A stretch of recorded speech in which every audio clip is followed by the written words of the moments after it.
Welcome back, everybody. It's Empire State Warrior, and today I'm going over the new Tier 7 Premium tank that just came out in the loot boxes. Excuse me, I'm making a sandwich. Don't judge me. Anyway, the tank is a Tier 7 Soviet Premium that looks and acts exactly like the T-44, except for one key feature. It has less frontal armor, but not by much, and the gun has a way better DPM, around 2400. It has a 200 alpha gun with around 148 penetration, so decent enough penetration to get the job done. Also, you have a very good HE shell with around 42 millimeters of penetration and around 270 alpha. So you're doing quite well if you pen an HE shell. That's why I love this tank already. You can dish out quick damage, and you can do quick work with it, and you don't have to really worry about much because the tank has enough armor at this tier that you'll get bounces. But at the same time, you also struggle with your gun depression and your accuracy and dispersion. Quick firing gun, yes. Accuracy and dispersion, not so much. Your accuracy and dispersion are not that good, and neither is your gun depression. But like I said, the DPM's really good, and the alpha is decent enough at 200 to get out the damage quickly. Another thing about the tank is you can get good bounces from it. You can actually get bounces. I've managed to get quite a few bounces for the tank, because the tank has actually enough frontal armor on the upper plate against around 135 and lower. They won't pen. 100% consistent, they won't pen. Now say 145 and lower, 145 to 136, they'll struggle. And then they'll aim for your lower plate and just go right through. And then you have your 150, 146 and up, they're going to auto pen you in the upper plate, which is why the tank is actually balanced. I don't think it's OP. I do think it's a really good tank, though. And as I've stated, I love the tank already. I mean, I hit 3 shots in a row here. I don't miss a single shot. And I take out the KV-2, which is a deadly target. That's a target you want to get rid of in a situation like this, when you're trying to get rid of tanks that are deadly to your team. And as you see, I'm taking out some big tanks, some big names. We just took out the T-43. That's a good Tier 7 medium tank with a good DPM like me. Actually, he has the same exact DPM. The only tank that has better DPM than the Soviet medium line at this tier is the t-44-85 Rudy. That's the only tank. And that tank isn't as good as this one. I love the Rudy to death, and I forgot he died there. But I'm just going to go that. But the T-34-85 Rudy doesn't have the armor this thing does. Whereas, this thing also has better view range, I do believe. That's sad, when this thing has better view range than the Rudy. The Rudy has great view range with great spotting mechanics. And I do a pretty smart outplay here by going the back way around. The reason I choose the back way around on this one is because I knew that if I didn't, it would be over. And I didn't realize he was going to shoot there, or I wouldn't have even shot. Good job to the J Panther. He helped me win this game quite easily. We did win, and it's quite an easy game. The poor Tiger P is going to get overwhelmed. Like right here, I wasn't spotted until then.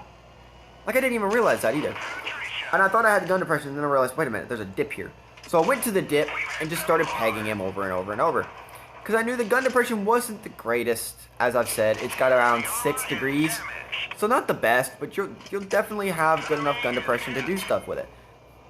3,486 damage. That's a great game. A great game from a Tier 7 medium tank that just entered the meta. So that's a pretty good game. Also, high caliber, Confederate metal, and a second class. That shows you that people's already been doing 4,000 damage games in this tank, and that shows you how hard it's going to be to get a mastery in the tank. Though I do really suggest that if you get out of the lockbox, if you get the parts for this tank, I do suggest playing it quite often because it is fun and it you will enjoy it. It's very enjoyable. Now, it is a pure medium. Don't play it anywhere else. Don't play it as a heavy. Don't play it as a low-tier T-44 because it's not. It has less armor. It has a more reliable gun, but with less penetration, so don't rely on that either. And also, you do have a cupola on the tank, which make it very, very hard to deal with. Now, the second game's at Canyon, and as you see, we're already in a pretty good matchup with me on top of two other top-tier tanks with an Annihilator, an AMX, and an E25 on the enemy team.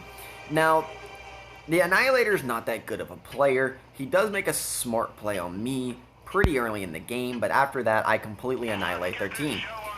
And as you see, I'm doing what a basic med would do. If you're in this tank and you're on this map, go to the middle.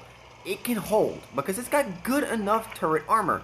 But as you see, there's a little bit of a cupola there. They can hit that. They can hit it. And it is quite weak, so they will pen through it. Also, your cheek armor on the front of the turret right there is kind of weak, but not as weak as you think, and you will get bounces from it. So please, do not count this tank out. It's actually a great tank. If you see it in battle, you're like, oh, easy kill. It's not an easy kill. Because as you see right here, I'm torturing this poor KV2 because he can't get shots on me. And that's one thing about this tank. It can do that. It can torch people because they don't know what to do with it. They don't. They're like, oh, it's not that good. It's not that great. It's obviously not that good. And then they get wrecked by it. As you saw there, I was kind of stunned that the AMX is right there. And then I looked back behind again to make sure that he wasn't doing anything stupid. And then saw the Cromwell chasing him. So I was like, okay, the Cromwell can handle him. And that's a good thing. That I knew my team was able to handle him. As you just saw, the KV2 was taken out. And I take out the E25. And our T-45-82 was taken out. We took it out one low tier and one high tier of the enemy team, and I start pegging the next low tier target that comes into my view, or the closest target to me actually, the VK30.01P. Now he does bounce me here, and which wasn't even a lucky bounce, that was a great bounce. And here's the thing, I think I bounced 2 shells of this guy's 3. No, well I meant to say I got penned by 2 out of the 3. The third one did miss. Now I'm just pounding him. Like he can't do anything about this. And now that the VK is dead, I know I can move up and get shots without taking damage. And I know he's about to move away, and I've already done 2,400 damage. So I'm already sitting at a really good game, especially for a tank like this. So I decide, you know what? I hate the side armor of that tank. It's aggravating. But as you see, our ARL is getting absolutely dominated in this part of the game. So I'm going in, and I'm moving in, and I'm wanting damage. I want it fast.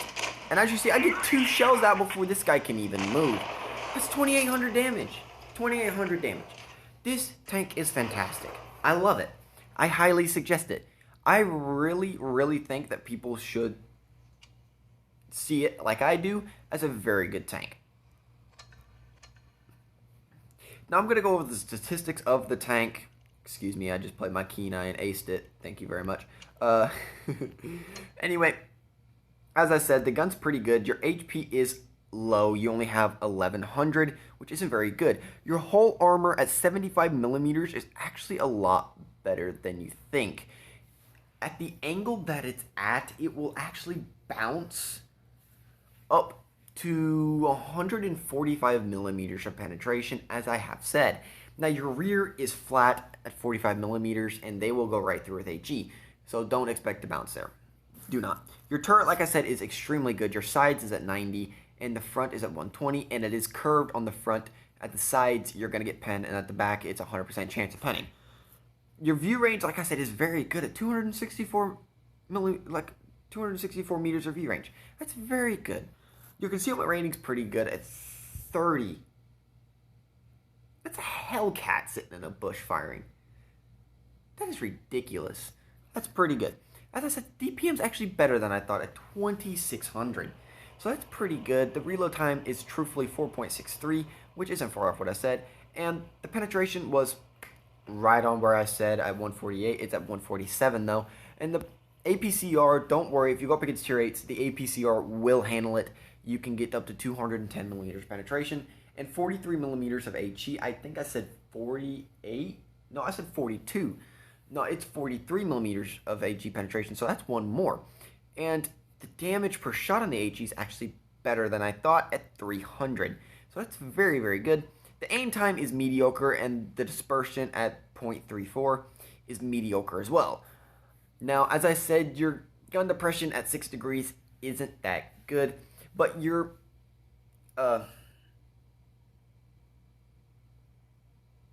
inclination of the gun, like if you're going up with the gun, trying to point up at the guy that's on a hill above you, you can actually get up to 20 degrees up there, so you can actually hit people that's sitting above you going, you can't hit me, and then you peg them. It's funny. I've done it before. The top speed of the tank is 52, and the reverse speed, this is like the M4FL10, except without an autoloader. And I like this tank as much as the M4FL10. This tank is fantastic because of it. 20 kilometers an hour reverse speed and 52 forward speed. Very fun. And the average speed is 38 kilometers an hour. The power to weight ratio is pretty good at around 21, which is pretty good. That's pretty good. The weight is actually more than you'd think. You'd think about maybe 30. This tank has 34 tons to it. That's actually less than I thought. I thought it would be like 38 tons. So that's a decently weighted tank. Your turret rotation's nuts, and your whole traverse is nuts. You're going to spin really quickly, and you have great terrain crossing capacity. You'll get across any terrain, even water, without much trouble. Your engine horsepower is extremely good at 715 horsepower, which makes this tank kind of good. Like, kind of great. It's on the border of being really good and great.